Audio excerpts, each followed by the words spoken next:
Good morning and welcome to the BlackUSA.News Morning Show. My name's Donnie Glover, and it is truly a pleasure to say thank God it's Friday. Boy, it's been one busy week. By the way, on Thursday nights, I hope you are checking out our segment on WEAA with the one and only Mike Nice. We get to do a lot of news coverage and sharing of stories that we've posted throughout the week on BeMoreNews.com. So special thank you to DJ Mike Nice. They call him DJ Nice and Nasty. I try to leave that part out when we're talking about Be More News. But Mike Nice is well known in the hip hop industry and the music industry, from Queens, in love with Baltimore. He's been here for quite some time, so he's a homie. As a matter of fact, Mike Nice just completed, he's working on a video segment for WEAA.org focused on the murals here in Baltimore, including some that are posted right here in Sandtown. We've been covering the election. Want you to know that there's clearly some movement. We see Wes Moore on the television. We see moves, slow undercover moves, if you will, silent moves by Peter Franchot. I've been hearing how Rashawn Baker has the Prince George's County Council on lock. So it's going to be a very interesting election season. It's September, and there's no time like the present to get into it. By the way, we have an event coming up on the 22nd, a book signing, I Am Black Wall Street. And that will be over at 4 South Central Street. And go to Black Wall Street, centralcity.eventbrite.com. So we have a very special guest that will be joining us today. Very proud. Good morning, Angela. Great to see you. Rico, we got to get you scheduled for this show, Rico. And there you go, Mike Nice. Nice and Nasty. That's what his undercover name is. All right. Well, anyway, we're going to get straight to the jugular. We have with us the one and only. First of all, I'm just going to read the bio I know in my mind. Number one, she's a supermodel. 2, she's a television personality. And she looks 21, but she's got at least 20 years. Also, a fashion model. You modeled, right? I did. In addition, she's a businesswoman, entrepreneur, and as of late, the focus has been on mental health. And I'm proud to present one of my very fine therapists, the one and only Natasha Pierre. Good morning. Good morning, Donnie. How are you? Me love the accent. Where the accent from? It's a blend. It's a mix of Trinidad and Tobago, where my parents are from, and then I was raised on St. Thomas, U.S. Virgin Islands. So it's a combination. Wow. But you love the DMV and Florida. I do. I was in the DMV for 7 years. It's been 8 years since I've been down in Florida, and the weather keeps me here. I understand. I don't like the cold either. Okay. Yes. So listen, as of late, you've been working on your own television productions. Mm-hmm. Tell us about it. So I've been in TV since I was 14, and that's a thing that I think a lot of people aren't aware of. So this isn't new. I'm being introduced to people who know me now, but I've been on TV since I was 14. I hosted a teen talk show in the Virgin Islands, the first teen talk show. And that's where I honed a lot of my TV skills. But quite honestly, I've been on TV in my mind since I was 9. I was always practicing and working as a child, watching Peter Jennings, ABC Nightly News, and redoing his broadcast from my bedroom. So now I know that I have an opportunity to get my message out to more people. And so I've been doing that on my Facebook Lives. Of course, I do local TV news broadcasts as an expert on mental health. But, this is where people's eyes are, social media and television. So I'm going there as well. Mental health and COVID. I mean, Yes. unfortunately, they go hand in hand. Hmm. You said something to me yesterday, and I started practicing it immediately. You said, don't answer the phone before 9 o'clock. I'm not a morning person. I'm a late night owl. And I made the mistake yesterday. Well, I didn't. I didn't take the call, but I took it after 9 o'clock. And I wish I didn't take it at all. Hmm. How do we protect our peace? I think one of the best ways to protect our peace is to follow the model that's used in healthcare, triage. Right now, in hospitals across the nation, if you've got COVID, you're a high priority. If you have a sprained ankle, they may treat you in the lobby, in the parking lot. It's just not a priority. There are things in our lives that's going to be COVID importance. And there's some things that we just, we can pass off until the next day. And we've got to recognize that as we triage our own lives, other people are triaging their lives as well. So stop taking things personal. If people don't call you back, people don't get to your email, it's okay. They'll get to you, but be about your business, focus on your life, focus on the things that you need to attend to, and recognize that everyone has been living in a pressure cooker for the last year and a half plus. And so people are doing what's best for them, what's best for their families, what's best for their peace and their mental health. And we should be doing the same. One of the big questions that's going on in the world is whether or not to take the COVID shot, whether Mhm. it's Pfizer, Johnson and Johnson, Moderna. That alone is stressful. It is. It is. And as much as I think it's a personal choice, I also think that, let's examine how we define community. What does community mean to you? And when does that definition stop?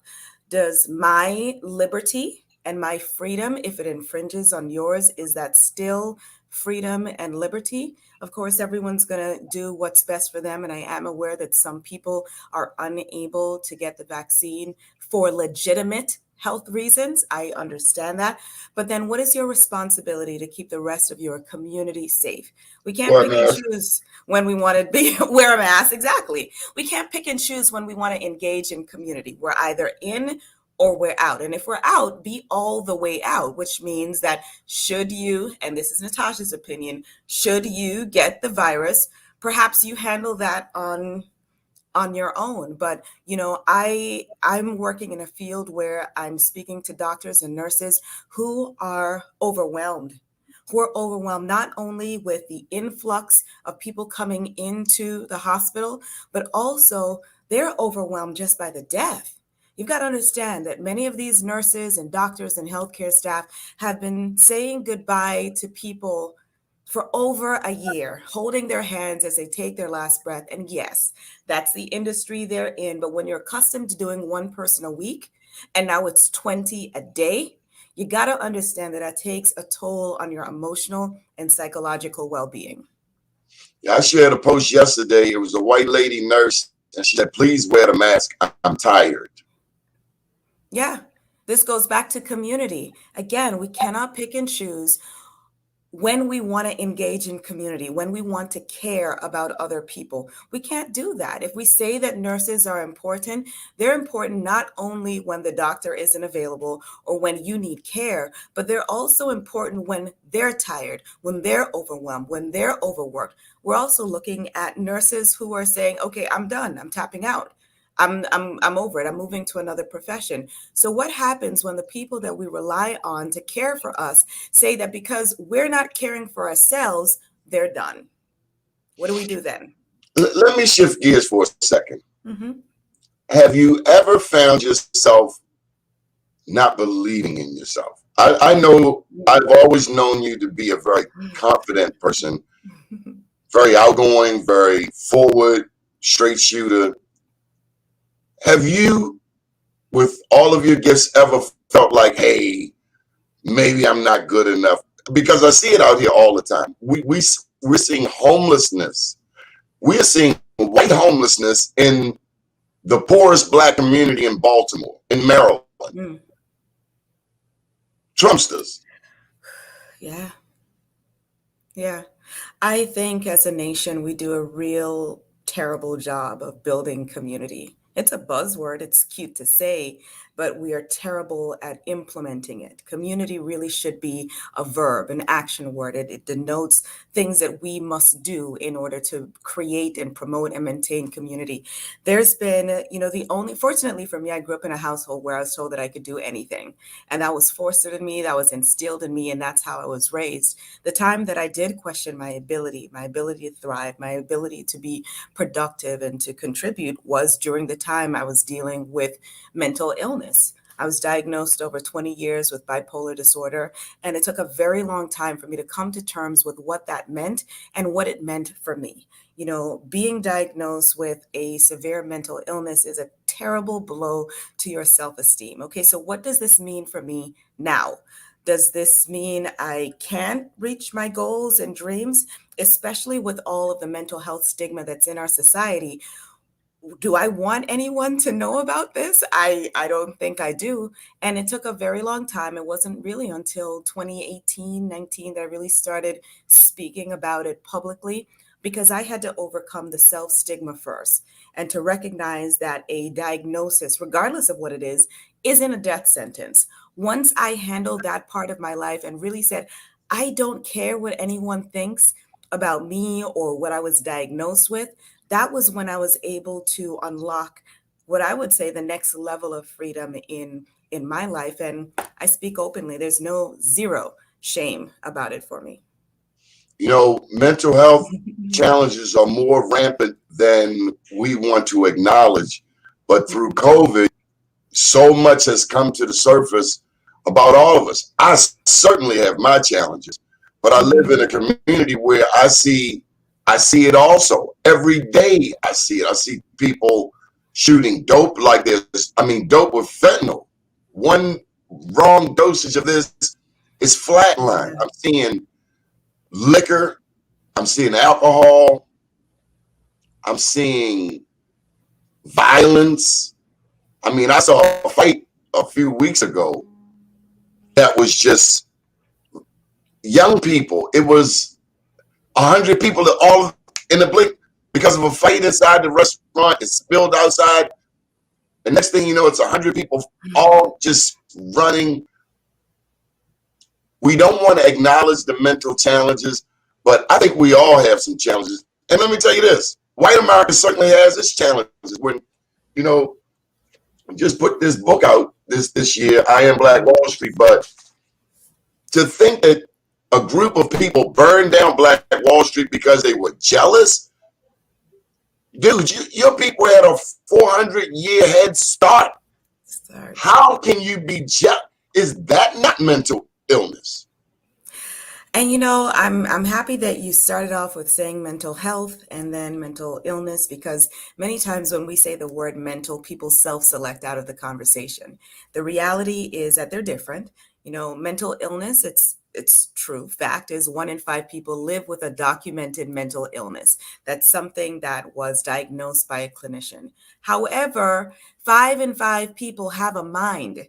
And if you have a mind, your mind health, your mental health should be important to you. COVID did not create mental illness. It may have revealed people who were dealing with mental illness long before COVID, but what it did was it created mental health challenges, stress, overwhelm, anxiety, frustration, the uncertainty. Just the uncertainty of COVID has been crazy making for a lot of people. So when you take loss of job, children at home, all the family is at home, uncertainty with, stimulus checks, wearing a mask, social distancing, isolating, nonstop news cycle. And last year we had death of Kobe, we had George Floyd's murder, we had a tough election cycle. There was a lot going on that people were just overwhelmed with. And that's not a mental illness. That's just a human response to stress. Now, not even to couple with grief. We've lost so many people in this nation due to COVID. What about the people we've lost to cancer and car accidents and suicide? So we're a nation in active grief and active mourning, and we're not talking about it. So how do we see it manifesting? We see it manifesting with people self-medicating through drugs and alcohol. We see it in violence in 7-Eleven, on airplanes, in the mall. People, again, we've been living in a pressure cooker. So now that the lid is off, all of that frustration is coming out, and we're either turning it inward or we're directing it at other people. This gentleman here, Kamal Hubbard, he does a show on this network. And just so you know, family, we are actively trying to recruit Natasha Pierre to do a show on our network. But Kamal does a show 7 p.m. tonight on Black Crypto News, Black USA Crypto News. He's brought on some incredible, some phenomenal guests who are very versed, including people who make, deep into it, people, inventors, and people at the top of this food chain. Well, anyway, here's his comment. It's hard to balance work and life when you now work at home.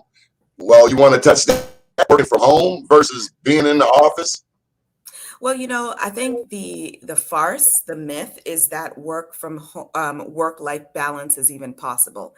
It's never going to be in balance. The word balance denotes that we're given equal attention to these two parts of our life, and that's just really likely never going to happen. There's always going to be something clamoring for your attention. So what I like to work towards is work-life harmony, meaning what is going to be harmonious today for me. It may mean that I'm giving, 6 hours nonstop focus just to work and the rest to my family. Whatever it is for you, that's what it needs to be. But thinking that you're going to be able to give 8 dedicated hours to work and 8 dedicated hours to family, that's just not happening. And I think more than anything, what COVID demonstrated to all of us is that we haven't spent enough time being still enough to understand what is best for our emotional, physical, psychological health. We haven't spent enough time learning who we are, what we like, how we work best.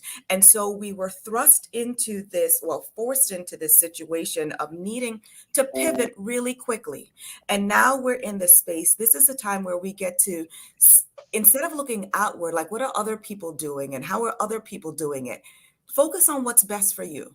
What do you need in this moment? Yeah, people do a 9 to 5 day, but maybe you're better 9 p.m. to 5 in the morning. Do what is best for you. And yes, to the point of, working from home is harder now that we're all at home. Carve out a part of your home that's dedicated to work and leave it when you're finished working. Don't work in your bedroom. Don't work in spaces where you spend with your family, with your children, where there's supposed to be leisure. We need intentional disconnects from work. And that's whether you're an entrepreneur, business owner, or an employee. About 10 years ago, my sister came down and redesigned my bedroom. The major thing I remember was she made me take my computer out of my bedroom. She said, "This is your boudoir." Yes, we are merging, and I understand it because I've done it too. We're merging work from home. Our work clothes were in the closet for, most of the better part of a year. And, we're in pajamas and, just dressed from the waist up. But psychologically, we need to disconnect. Psychologically, and here in Florida, I advocate for people to get outside. Get outside, even if it's just to take a walk around the block, around your community. It's a mental reset. We have, especially if you keep your TV on while working or any news, we're being inundated every day, all day with the worst of society at times, coupled with our own personal life stress, coupled with work stress. It's a lot. The world is heavy. So we've got to be intentional about creating the space, the emotional and mental space necessary to show up for ourselves and our family. I just want to make sure this is the correct website, NatashaPierre.com. Yes. Because you're going to get a lot of calls today, I imagine. We've got another comment. Who is this from? Michael Haney. Miss Pierre, do you agree the pandemic made us more sensitive and in touch with family? 100%. The grandmother and the auntie you say is your favorite aunt every year on their birthday on Facebook, but you haven't seen them in a couple years. Being forced to sit still made us recognize how much we've taken for granted. I heard from, business owners and professionals who said working from home was like, wow, my child doesn't know how to type, Or, wow, my child is amazingly smart. We've put so much focus on things outside of the home that when we were forced to be at home, it's like we're realizing and recognizing things about our family members. But it's also had the adverse effect. With the stress, there's also been an increase in domestic violence. There's been an increase in child abuse over the pandemic.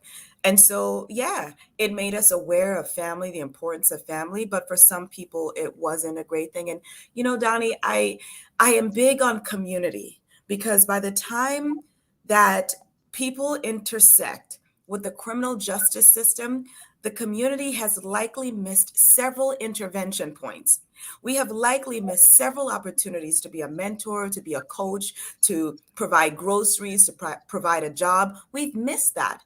And Or so a I hug. really, or a hug, or a hug, or you look great today. Your life matters. I'm so glad you came. Just a smile. I can tell when someone is smiling at me through their mask. We all can. Eyes change, the energy is different. I know that we are really insulated and focused on our own health, but never miss an opportunity to extend some love and kindness and compassion and empathy because you never know what someone is going through. You never do. And you never know when you're entertaining an angel. You got it. That's right. You never know. You never know what someone needs. And right now, the statistic in the United States, it's been for a while, is suicide is the second leading cause of death for people aged 10 to 34. That's our middle school, high school, college, graduate school, young adults. Second leading cause of death. And that's only second to accidental deaths like poisonings and car accidents. So we've got a chunk of our population that are choosing to die by suicide. That is their path because the world is so heavy for them. That's an absolute failure on the part of the who we call adults. Why has that statistic been allowed to remain? What are we doing? How are we trying to connect? How are we reaching out to them? I listen, these kids, people talk about the millennials and the Gen Z, they weren't made in a vacuum. Okay. They are who they are because of the parents that made them and raised them. So, yes, the world is heavy, the family dynamic has changed, but how has community stepped in to fill that gap? Have we? The statistics say we have not. So you're a world traveler. Do you think other cultures are handling COVID better than us Americans? Great question. I can tell you, I was really surprised. I think it was earlier this year when India had a surge. I was contacted 6 times by people who lived in India that wanted someone to speak to their communities about grief. I was shocked by that because, of course, I'm in the US, but I was very impressed by how progressive, forward thinking they were with reaching out to have those conversations. I think that, in Trinidad, they've been under a curfew, at least I want to say since the spring, a 9 p.m. curfew, and that's to stop the spread of COVID. I love the freedoms that we have in the United States. And I also dislike that freedom has been individualized to the point that it excludes community, excludes our duty to our fellow man. At any point that my freedom injures another, is it really freedom? When we live in united states, we're supposed to be united. How do we demonstrate that unity? I think COVID, and all of the relating issues with COVID really brought to the forefront how, in my opinion, segmented and fragmented our nation is and all of the pockets of society, not just with race and ethnicity, but also with gender, with religion, with socioeconomic status, with education. One of the things that I keep hearing over and over is no one wants to work. Everyone wants to stay at home and get the unemployment. They just want the stimulus. Really? I think In they want to stay Florida, home and live. well, people just want to live, but here's the reality. In Florida, It's $275 a week for unemployment. There's no one buying a Bentley on $275. Okay. No one knows when the next stimulus check is. Here's the reality of what happened. COVID allowed people the space to realize that the jobs that they were in was crushing their emotional and mental health. And so they're looking for other jobs. COVID allowed people the space to realize that that job was not worth the decline of their children's mental health or the break in their families. And so people are shifting. COVID gave people the chance to realize that, yeah, I went to college for that. And I've got the student loans for that, but I hate that industry. So now I want to look elsewhere. Now, we've lost over 600,000 people in America. Why are we not equating the loss of life to the reason why companies are having trouble with hiring people? We lost a significant part of our workforce, but we're going to blame it on, again, that socioeconomic privilege. Oh, it's those people who don't want to work. They just want to live off the system. No one's getting rich on the system. Trust me, I know. On the international, you've lived in other countries. Mhm. Your home country. Mhm. What's the difference? Lots of difference. I'll start with the one that I'm frequently asked. Being in St. Thomas, Virgin Islands, my parents from Trinidad and Tobago, they are predominantly Black.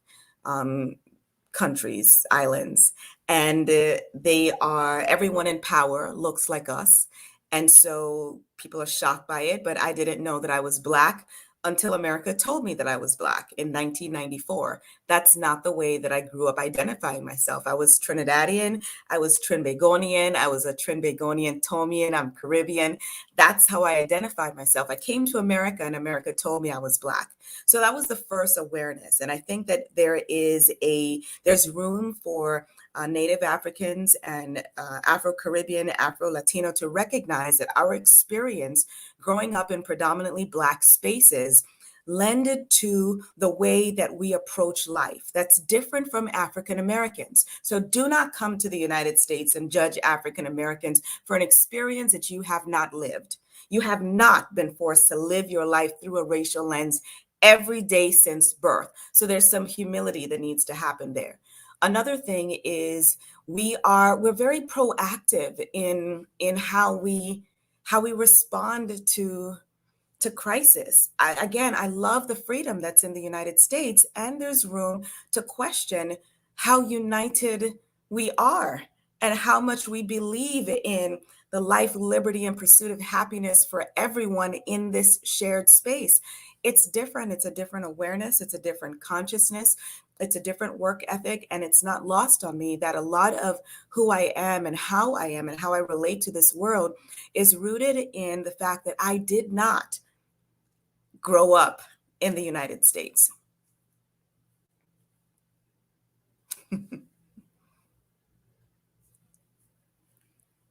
I think you're muted, Donnie.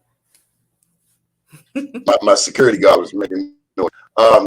Here in the United States, particularly in cities, we are not close to the earth. Farming.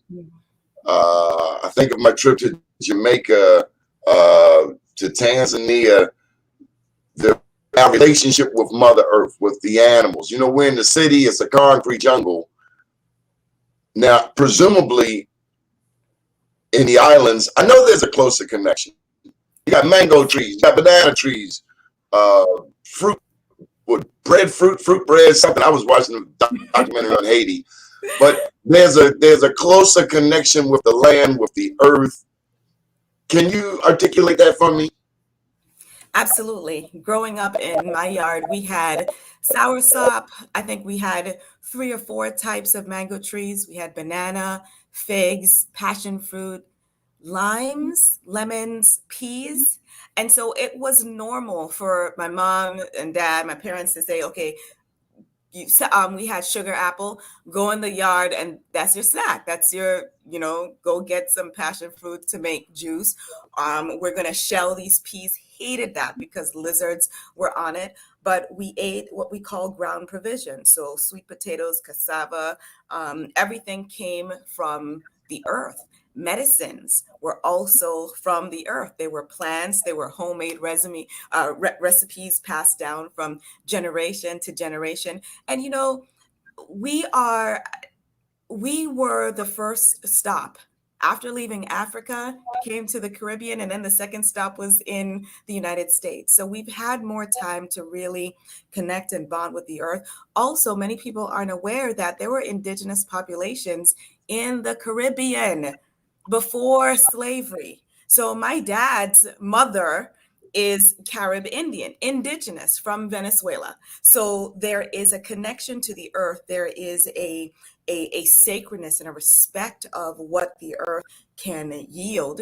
And it's sad because in time, and this typically happens with generations, we've kind of moved away from respecting the earth, respecting nature, respecting how important that is, from being able to tell, okay, it's about to rain because you can smell it, or you can see the animals acting differently. We know that, but it's something that when you come to America, first of all, where's the land? Where's the land to plant? Where's the land to farm, especially if you're in the inner city? So many people are creating patio and balcony and porch gardens, which is definitely a start. And it's not only for the fruit and the produce that it's going to yield, but I think that there's something very therapeutic about bonding with a plant, about connecting with nature, about seeing the process of planting a seed, waiting the time, and then having the harvest. It's something that's born from your hands that I would love for more people to do. Avatar comes to mind as you were talking. The interrelationship between man, woman, and nature, all as one. This Deborah Boydley reminded us that we do have places like the Eastern Shore, where rural is the law of the day. That will be the conversation on my show Sunday, how we transition from Ghana and Africa to America. This is good stuff. You've also lived in New York. Yes, What's the difference between living in New York and living in Florida? Culture.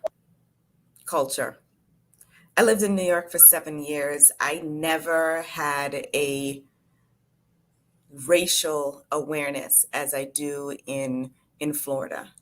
And I moved to Florida shortly after the Trayvon Martin, George Zimmerman incident. And I think that was the first time that I came face to face with, wow, like America sees me as Black, like really, really sees me as Black. In New York, this culture, there's everyone, every person you encounter, you don't know what they are. I've heard of amazing, ethnicities: Iranian, Puerto Rican, Senegalese, uh, Brazilian. I mean, just all different combinations of people. And we just connected through culture. Like, we were New Yorkers. This is what we do. This is where we are. There is an openness, and I don't know if that's north, south. That might play into it. But there was an openness. There was a progressiveness. And New York, there's so many people there anyway that they don't have time to mind your business. They're like, man, what do you need to know? Take the A train uptown. Let's go. They don't focus on it as is in the South. But one of my favorite places to live was in New York. So I gotta go back. I skipped a bit. Now, one of your grandma was from Venezuela. Yes. So I shared with you about, in this book, I talk about King Miguel de Buria. Mm-hmm. And King Miguel was a freedom fighter in Venezuela.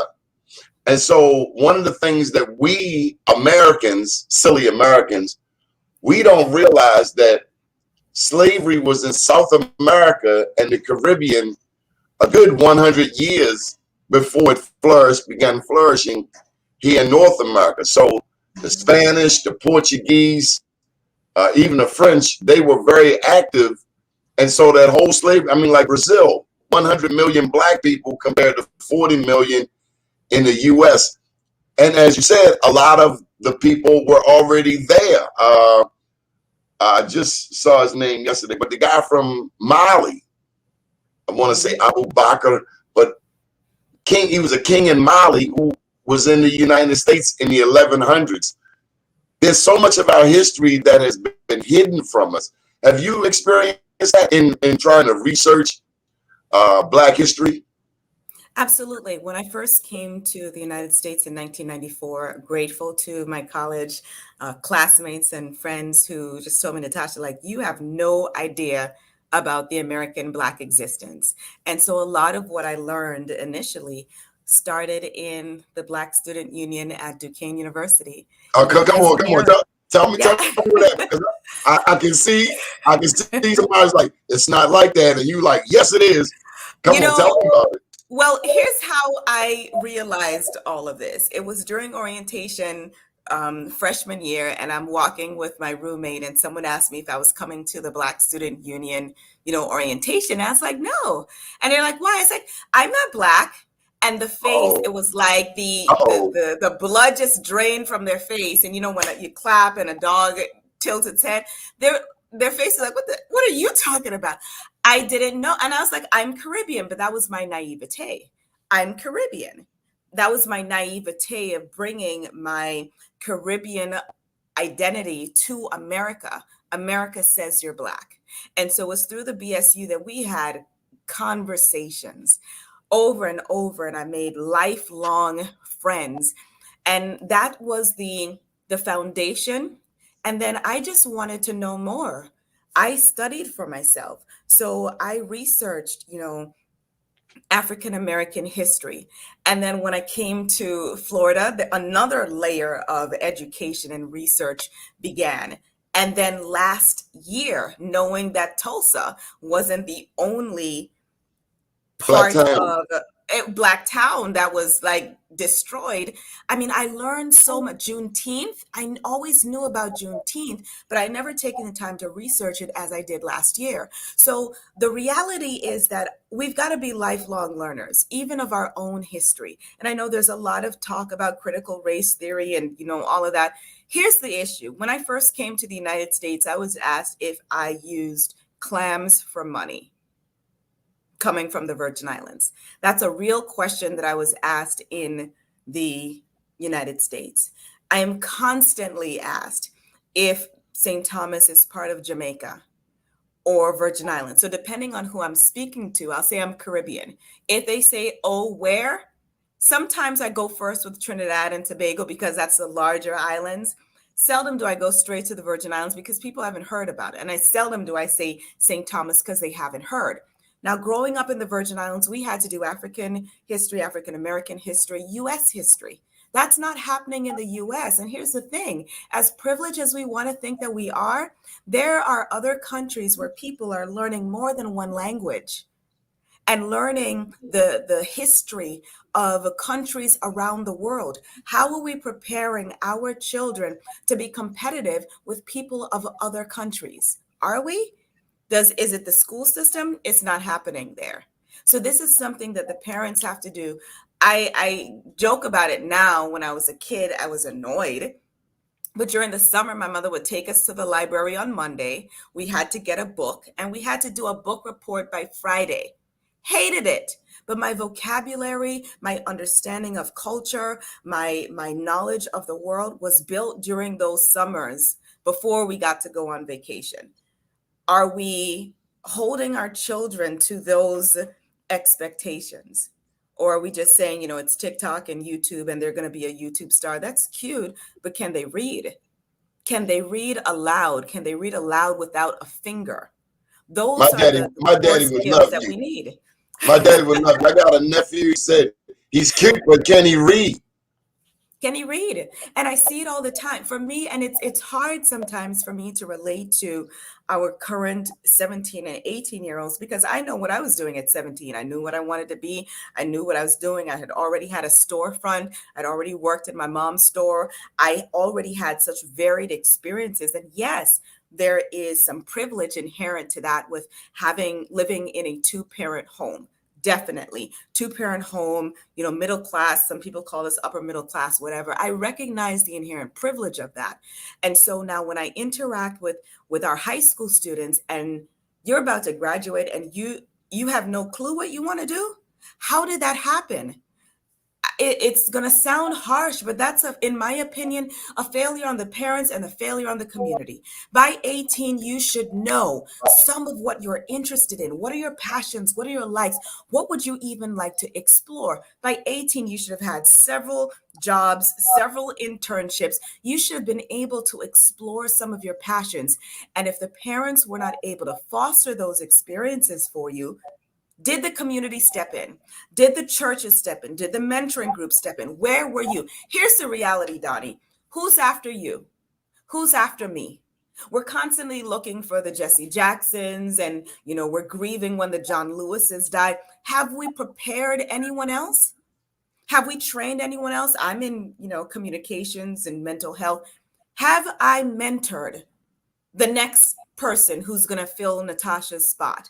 Have I mentored, developed, created, trained, instilled, and poured into someone everything that I know? Or am I going to be that, 60-year-old, well, we just lost all our people. I'm tired. I wish I could retire. Well, what did I do to ensure that the work continues? You are phenomenal, woman. This is just something, and even I'm looking at me like, Natasha, who are you mentoring? Who are you pouring into? The opportunities that you had, I definitely, and I think privilege is something that within Black and Brown communities, we don't talk about it because we think that privilege is excluded only to white America. The reality is we have privilege. There is education privilege. There's raised in a two-parent home privilege. There is raised in the suburbs privilege. I have an education, a master's degree, a doctorate privilege. It's pretty privilege. How are you using your privilege to ensure that someone else's journey is a little bit easier?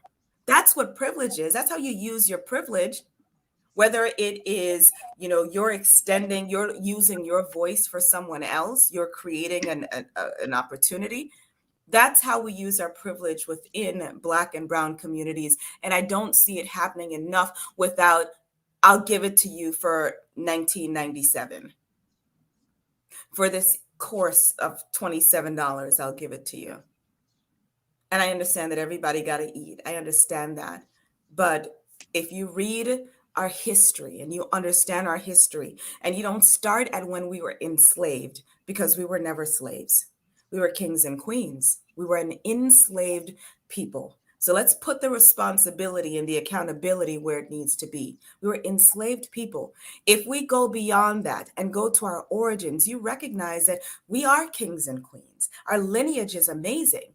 We are an oral society. We are a community. We are tribes. We support each other. Why are we not doing it today? And with that knowledge, what are we doing to ensure that we are manifesting that in our today? What are we doing? You talked about a number of things, but as you're talking about our young people, I have to pose this question to you. It's a bit unfair to the audience because I know the answer. But Kenny Brown and Michael Haney are in love with you. Come on, Kenny. Kenny Brown runs the Northwest Voice newspaper. Let me run his promo down the bottom. But I got, this is baseball season, so I got a curveball coming at you. Mm-hmm. Are you ready? I'm ready. Do you like your daddy? Are you kidding me? No, I say that because we're in America, Black people were the most married in the 1940s, 1930s.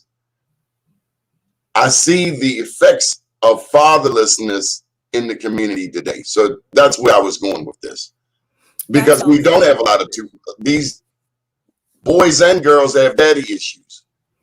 And that's also some privilege that I have. And I recognize that I have. I was raised by an amazing father who is still alive today. My father was my chaperone to whether it was modeling events or my talk show. My father was the one who went on field trips. My father was the one who was bringing me pizza in the middle of the day because I didn't want to eat school food. And I'm not an only child. I'm actually the middle. So I've got a brother and sister before me, a sister and brother after me. My father is the one who instilled education, but also balanced it with I know you can do this. I know that you're smart. I know that you're amazing. Go for it. He was is my number one supporter. And I know that that played a role in so many areas of my life. Recently, my younger sister and I were talking about how we have a visceral reaction to being yelled at. Anytime someone raises our voice at it, it's like our brain goes offline. And we concluded that it's because our father never yelled at us. Our father has never yelled at us. So I reached out to my older sister. I was like, hey, can you remember a time when daddy ever yelled at you? And she's like, no. And so my father set the example, not only for personal relationships, but also for professional relationships as well. He set the example of what men should be, how men should act, what men should do. And so you got to be my dad or better. Like you can't go below it. He was not abusive and hurtful and, just rude. I wasn't absent. He wasn't. So I know that's a privilege that I have. And I wish that all men recognize the important role that they play in the lives of their daughters. I don't have one deadbeat daddy friend. I don't respect you. I don't. I don't. There's no excuse. I don't care if you're taking one flight a year to go see your child. Don't tell me that you live in the same area as your child and you're not seeing them. I can't have you in my life. Well, let me tell you about the 20 to 25-year-olds today. Let me start with my 21-year-old daughter. You mentioned privilege, and that privilege is American. White, black, Latino, Korean. If they've been here 2 generations, you're talking about privilege. Yeah. The things that we could not say to our parents, those things are off limits today. I mean, there's certain things I would never say. I called my father yo when I was 13. He liked to knock my head off. And I learned never, ever, ever understand yo is a disrespectful term. However it works, wherever the history, don't do that. But today, for instance, we have grown black adults, black males, adult black males, who are walking around with their pants down. Or, and I won't even mess with the girls on this, but I told my daughter, do not bring him home. What's going on with this current I mean, because I don't want to point fingers. Yes, our music was raunchy. Yes, but it's gone to a whole new level. Rappers in dresses. No, I do not understand that any day of the week. And I don't care who protests what. No, I don't get that. A rapper in a dress? Come on now. So here's my take on that. I still have memories of my mother telling me what types of guys that if I ever brought home, she would pull me in the door and shut the door. So it was very clear to me growing up the expectation that my parents had of who I would date and who I would interact with. And if I snuck and tried to date someone else, I had a mentor who's like, Natasha, and I trusted them. So here's the thing. I don't put a lot of blame and weight on the 20 somethings of this world. I give you up until 26 because I think that's when your health insurance cuts off if you're on your parents' health insurance. I give people up to age 26 to figure it out and to get their life together. After that, at 27, I need you to get a copay. I need you to connect with a therapist and work out your stuff. The reality is our 20 somethings, they did not grow in a vacuum. Here's my assessment. Our 20 something year olds were created by my generation.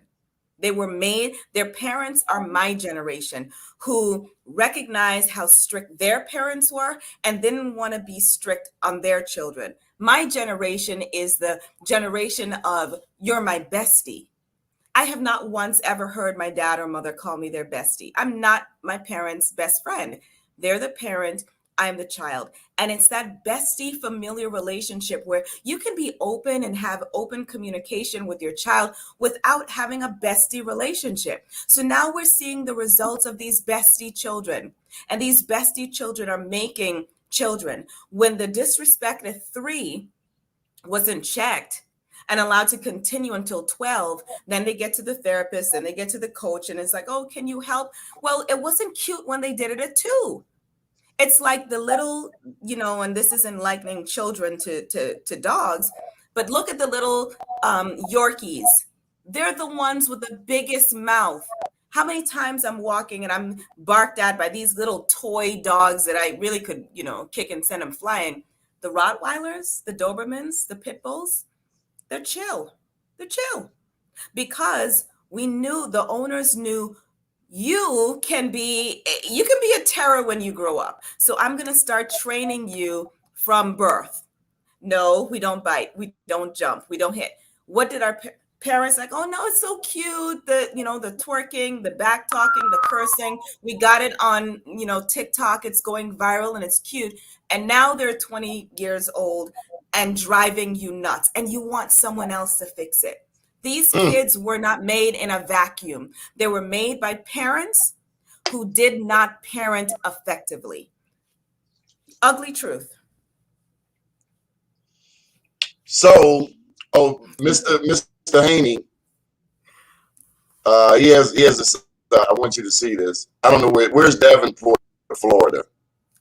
I have no idea. I'm in Davenport, Florida, part-time. Miss Pierre with a business expansion. Okay. Well, what business do you have? I was speaking in a clubhouse room earlier this week just about business. This is a wonderful time. I am not looking at this time of COVID as entirely horrible. I think this is the opportunity for us to be creative, for us to dust off all the ideas, the hobbies, the talents and businesses that we pushed into the closet of our mind. This is a time for it to thrive. But is your business one that you're passionate about and that there's a need for? Of course, my work in mental health, there's a need for it. But if you're selling, left-handed fuzzy slippers, do you have a demand for that? Is there a demand for people wanting left-handed fuzzy slippers or scissors? If not, that's not the business for you. But, sustainability in business, what's going to help you through the turbulent times? What's going to help you navigate when business isn't coming in, when people aren't coming in, when orders aren't coming in, is how connected, how passionate you are about it. Are you passionate about what you do? If you're passionate about it, you're going to lose track of time. You're going to forget to eat. It'll be 3 in the morning and you're still working in and on your business because you love it. Those are the businesses, in my opinion, that people need to start and get into right now. So we got like 7 minutes. I got to ask you about your media ventures and also why it's important to be an entrepreneur. So first of all, you're doing media currently. Yeah, so I've been on TV since I was 14. One of my degrees is actually in broadcast journalism. So I've been a weather girl before it was called meteorologist. I've been in radio in key markets, urban contemporary gospel, Christian radio, hip hop and R&B. I've done television as a journalist, as a reporter. I don't like reporting bad news, so that's something I moved away from. And I am moving toward doing my own programming because it's something that I love. There are topics that I want to talk about and address in ways that I'm not seeing. So that's something I'm moving toward. And then in the Tampa Bay area, I'm available to news outlets. So last year, I think I did 66 news stories, features, etc., just contributing to the mental health toll related to COVID. And I continue to do that now.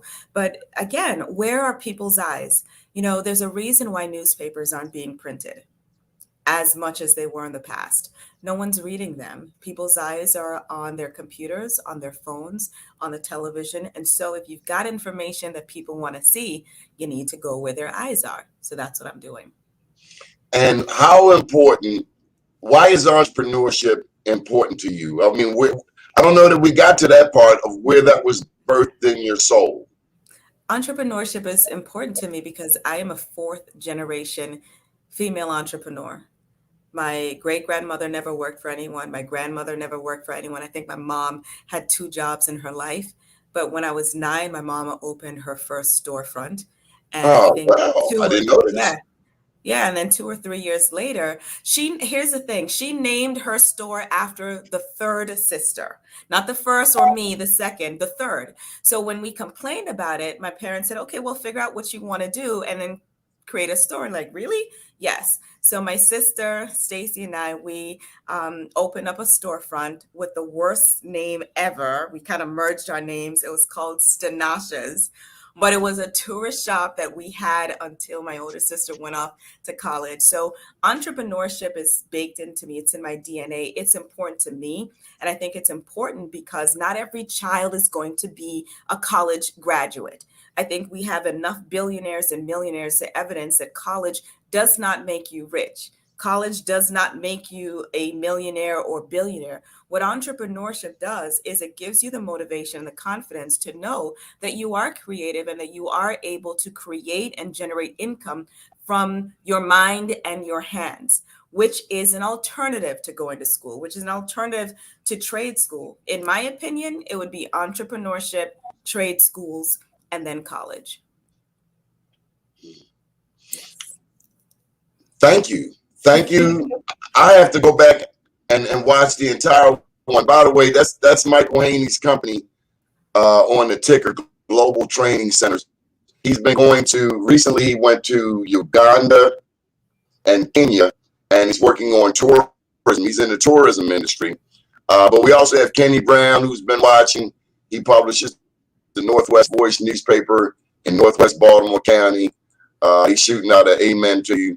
Nice. This guy was in Baltimore. He's now in Atlanta. I agree. That's my wife and I are raising the Mac 4. They raised kind of like a Mac 4 reminds you of the Jackson 5. You may remember them. I don't know. But any final thoughts? The one and only Natasha Pierre. Thank you. I don't know what other people got out of this, but I've been really inspired, educated.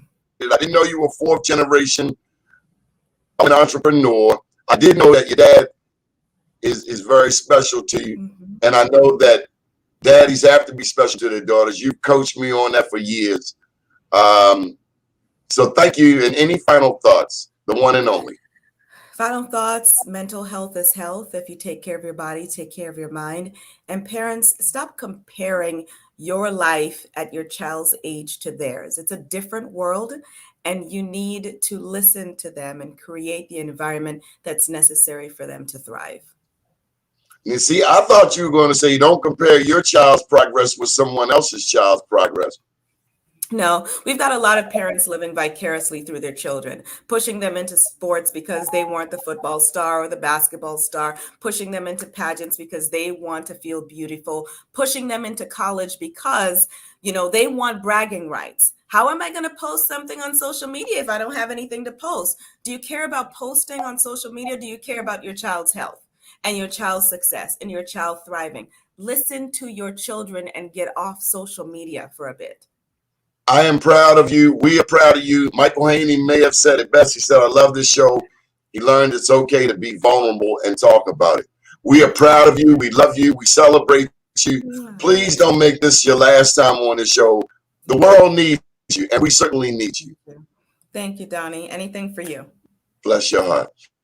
Well, folks, we'll be back tonight, 7 p.m. Black Crypto News with Kamal Hubbard from East Bay.